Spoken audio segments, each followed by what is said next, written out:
Olá, nós somos a Zig e o nosso time é composto por Edson Araújo, que é o nosso Scrum Master, Geise Saunier, que é PO, que sou eu, Francisco Emanuel, que é DevOps, Gabriela, Julia e Liverson, que são Develops. Inicialmente, nós vamos entender melhor o que é a Zig, o porquê de desenvolvê-la e quais foram as nossas evoluções desde a Release 1. A Zig, ela é uma plataforma online cujo objetivo é facilitar a compra e venda de passagens fluviais entre cidades no Amazonas, visto que o principal meio de transporte entre elas ainda é por meio de barcos. Mas qual foi o fator motivacional que nos fez desenvolver a Zig? A Zig, ela surgiu como uma forma de preencher uma lacuna ainda existente no estado do Amazonas, que é a ausência de uma ferramenta que possibilite e automatize o processo de compra e venda, pois esse processo é realizado de forma manual. Ou seja, se você deseja realizar uma viagem, você precisa ir até a localidade do ponto de partida de cada embarcação para efetivar a compra, o que ocasiona, dentre muitos problemas, tempo exaustivos em filas, incapacidade de planejar suas viagens com antecedência. Quanto às evoluções desde a Release 1, nós tivemos algumas. Dentre elas, a tentativa de contato com os donos das embarcações. Essa foi uma das nossas maiores evoluções quanto à logística mesmo da plataforma. Nós conversamos com donos das embarcações em cidades específicas e eles sentiram a necessidade de implantação, gostaram da ideia e nós estamos trabalhando para colocar em produção. Outro avanço muito grande foram quanto à documentação. Nós ajustamos a documentação de acordo com feedbacks passados. Além disso, fizemos testes unitários, deploy e avançamos muito em conhecimentos acerca de tecnologias. Na Release 1, nós ainda estávamos dando os primeiros passos nas tecnologias, aprendendo, e na Release 2 nós conseguimos avançar bastante e hoje nós nos sentimos mais preparados. Agora, vindo para a parte de gestão de equipe, olá, sou o Liverson. Nosso Scrum Master, que é o Edson, ele não pode estar aqui por problemas pessoais, mas ele trouxe algumas formas de gerir bem o nosso projeto, utilizando deles, revisando a última sprint e tendo também um planning da próxima sprint. No início a gente estava tendo problema em relação ao review e o planning, que estávamos fazendo em dias diferentes. E isso acarretava um fato que era a gente ter um tempo de inutilidade, que a gente não estava aproveitando esse tempo para investir no projeto. Ele conseguiu resolver isso, fazendo com que a review e o planning ficassem no mesmo dia e sendo um seguido do outro. No início, nós também fizemos um quadro de conhecimento que era para a gente ter noção do quanto a gente cresceu durante esse projeto. Temos aqui uma legenda que exemplifica utilizando as caricaturas como nada, pouco, médio ou alto.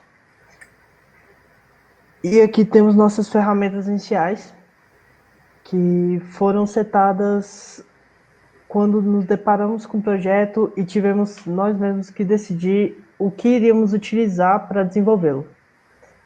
Porém, algumas dessas ferramentas acabaram sendo substituídas por outras que poderiam linkar melhor e ter melhor comunicação com outros. Alguns desses exemplos são o PostgreSQL e o React. Além dessas ferramentas, nós também colocamos outros pontos que são consideráveis durante um projeto, como a comunicação e o pareamento de duplos.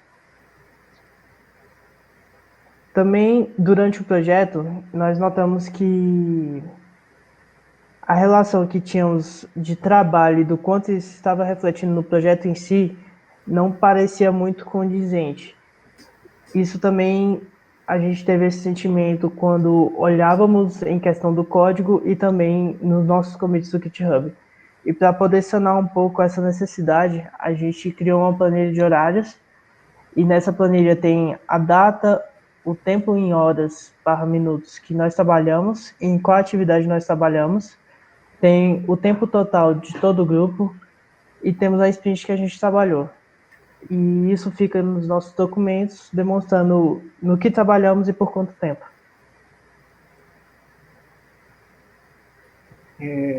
Agora iremos falar um pouco sobre a arquitetura que a gente usou no nosso sistema.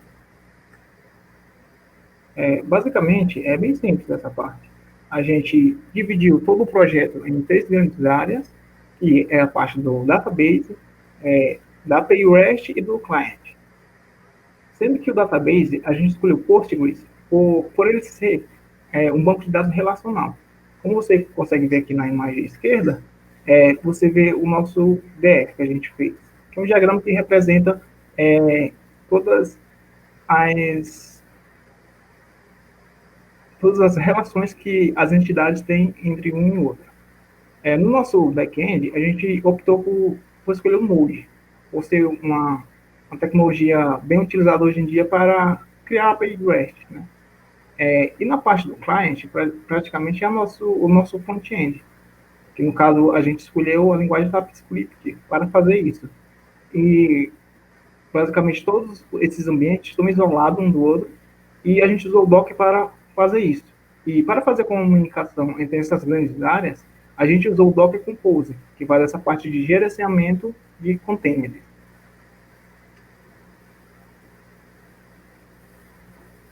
Agora, vindo para a parte de qualidade, nós adotamos algumas ferramentas para ajudar a garantir que vamos conseguir um código de boa qualidade e que ele seja limpo, né?